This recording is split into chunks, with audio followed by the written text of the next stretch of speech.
Hello everyone, this is Colbamer,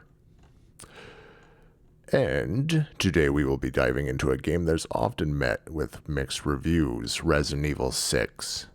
I recently played this game for my YouTube channel and I felt compelled to make this video to discuss this game. Obviously there will be spoilers as I delve into this game that is often met with a lot of criticism, but is it valid? Is this game as horrible as people make it out to be? Personally, I don't think this game was necessarily a bad game, but it is easy to see why it was disliked. I honestly believe that this game could have been a fantastic game in the series, possibly even more well loved than Resident Evil 4, but it fell short. I'd even like to see this game get a remake if Capcom didn't decide to completely abandon it as if it never existed. I'm going to break it down and talk about the good, the bad, and what could have made it great. Whether you agree with me or not, let me know in the comments below. When I played this game, I started off with Leon's story. My first thoughts through the playthrough were quite positive, and I enjoyed that I could break boxes quickly instead of the slow pace I was used to in Resident Evil 4 or 5. I liked that they added combat into it with a stamina bar, allowing me to reliably fight enemies with my hands and save ammunition without being overly reliant on it. This was a refreshing change from the often useless knife in the previous games. The graphics were quite incredible, especially for its age, and I think this is the best character modeling of Leon they have ever created. I will die on this hill, and if you disagree, it's okay to be wrong. Only kidding. The lighting was really well placed. I loved the survival horror aspect of it. I admittedly got frustrated by parts with dogs, but that is not a new experience when comparing it to Resident Evil 4 or Resident Evil 5. Dogs, frankly, suck. Ban the dogs. In any case, some frustrating elements they allowed were things like zombies leaping at you, or never being able to hit the zombies on the ground despite using the quick action. Doesn't matter, they grab you each and every time. Combine this with zombies that puke acid at you and it takes a little bit of the joy out of it. Let's also not forget Helena stringing me along for hours and constantly telling me to be patient while staying aloof. But these are only minor complaints. The story was interesting and engaging, and I liked elements of it like the church where we had to dodge arrows from statues or ring bells to solve a puzzle. The airport scene was cool, from a crowded and panicked public to a dark and quiet plane ride. I didn't mind swimming through the caves to avoid the shark, although Leon really couldn't swim. I did find some of the crashes Helena and Leon got into to be quite gimmicky and hard to believe. I also thought the Simmons boss fights were quite repetitive.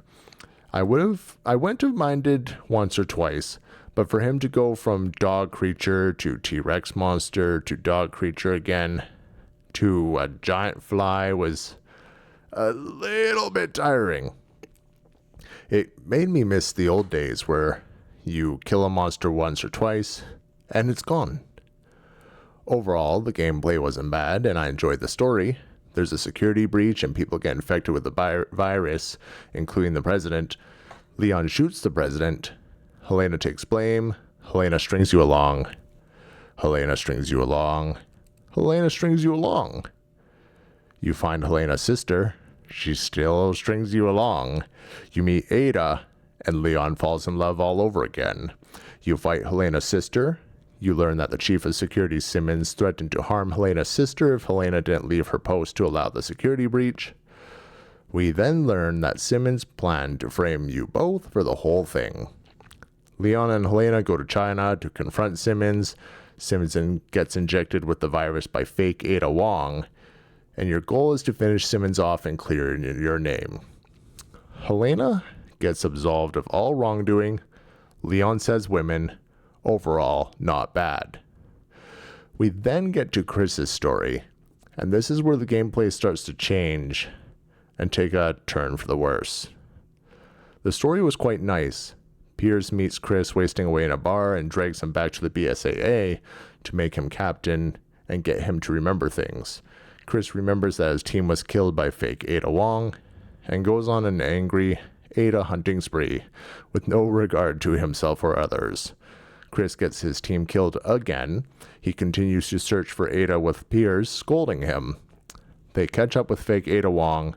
She gets shot by a helicopter, and he traumatizes Leon with the news. Chris gets informed to save Jake as he is held prisoner, and that Jake is Wesker's son with antibodies for the current C virus. Chris goes to save Jake and tells him that he knew Wesker, which was such a cool moment in the story because, like, Chris, when he told Jake that he killed Wesker, Jake points a gun at Chris and asks if he was following orders or if it was personal, and Chris looks him right in the eyes. He's just both. Chris, I love that part. But Chris then fights, and the final boss appears, and then Piers gets his arm crushed, injects himself with the C virus, helps Chris fight the monster as a mutant himself. Chris prepares for them to escape, only for Piers to push Chris into an escape pod to go alone, sacrificing himself. The development of the relationship between Chris and Piers made this moment like really sad. On the gameplay front, however, it was a mess. It was like they thought to themselves while making this game that Resident Evil 4 was well liked, and it was action. Resident Evil 5 was also liked, and it was also action.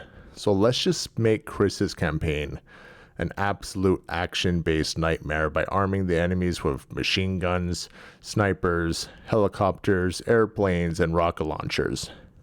Let's then take those armed enemies and make sure there are hundreds of them in each little section so that the pace of the game is super slow and you can't get anywhere quick or breathe.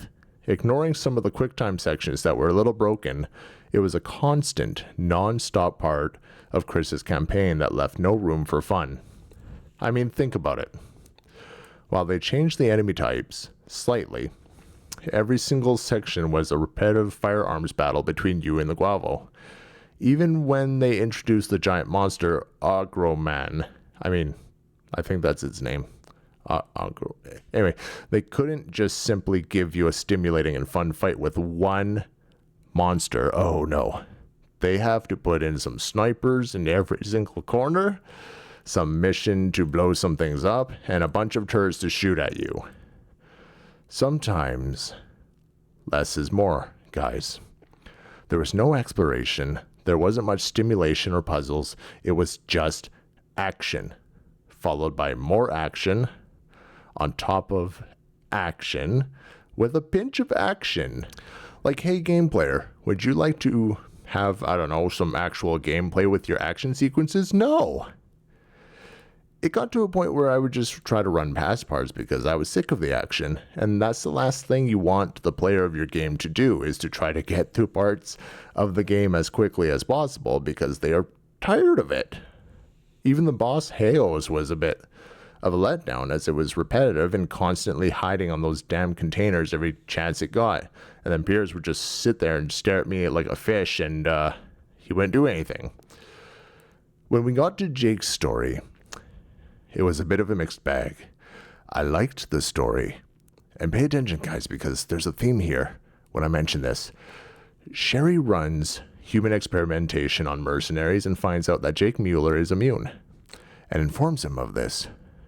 Jake then tells Sherry that he wants 50 million for his blood, and they try to get themselves back to Simmons, who Sherry reports to.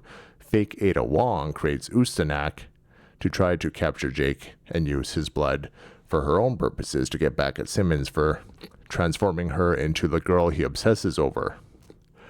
Jake and Sherry are constantly pursued by Ustanak while they are trying to get Jake to where they need to get him to give his blood. Sherry and Jake share some touching moments, learn about each other, get close, get captured, escape, get captured again, and then they are released by Chris and Piers.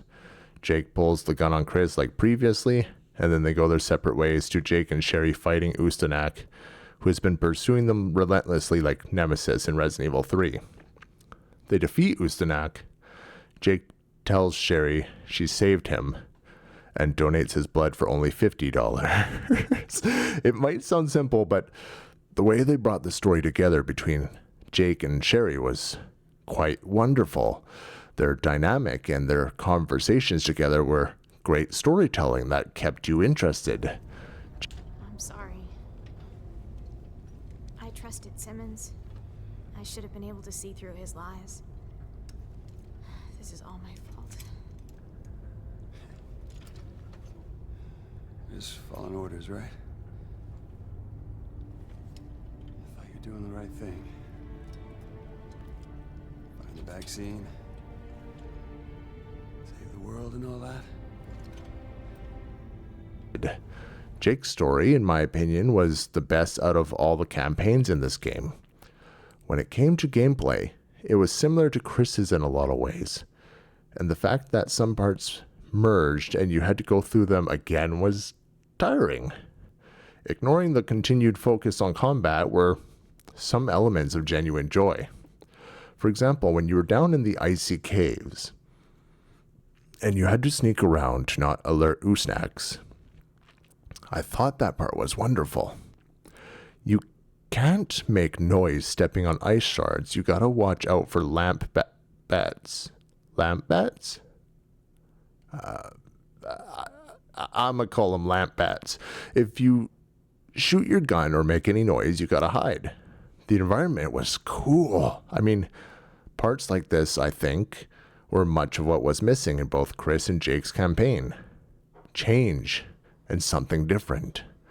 When we had to go on the boat and watch out for the chainsaw monster, or when it first was introduced, that was a lot of fun too, because it wasn't just gunfighting anymore.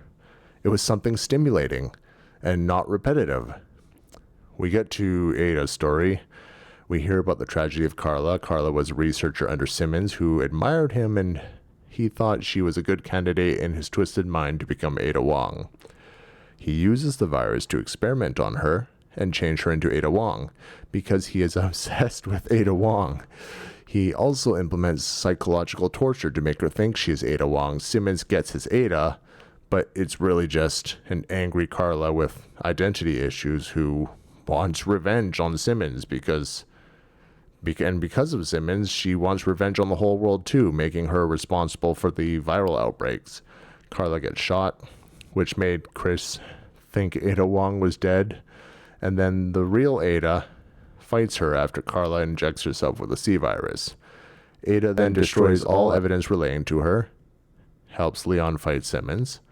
Ada's gameplay was the most frustrating of all, because it was boring and frustrating. The helicopter shooting was excessively boring. And the boat area where you had to get 3 passcodes, and for some reason they thought it would be a great idea to add multiple Rascal Panchi. I'll just call them Meat Boys. They added multiple Meat Boys running through the fence, and they were constantly hard to get away from. Let's not forget they are practically invincible. On top of this, they added tons of guys constantly shooting at you, again, because apparently you didn't get enough in the other 2 campaigns. At the end of the game, with all campaigns completed, it really just felt like a chore to get through it all. Unfortunately, I think when they were making the game, they were really focusing on all the wrong things, which led to a disappointing experience. I reiterate that I don't think this is a bad game, and it had a lot going for it, but it fell short with too much action and repetition. I'd honestly like to see a remake of this game, if they were ever interested, but with things done differently. I think this could have been a great game originally if they just did things different. If they were to focus on telling all the stories in one engaging campaign, I think that would have been wonderful, as I had no problem with the storytelling and loved it at times. The storytelling, in my opinion, was one of its strong points. If Leon was right about Simmons, I want you to run. No matter what happens.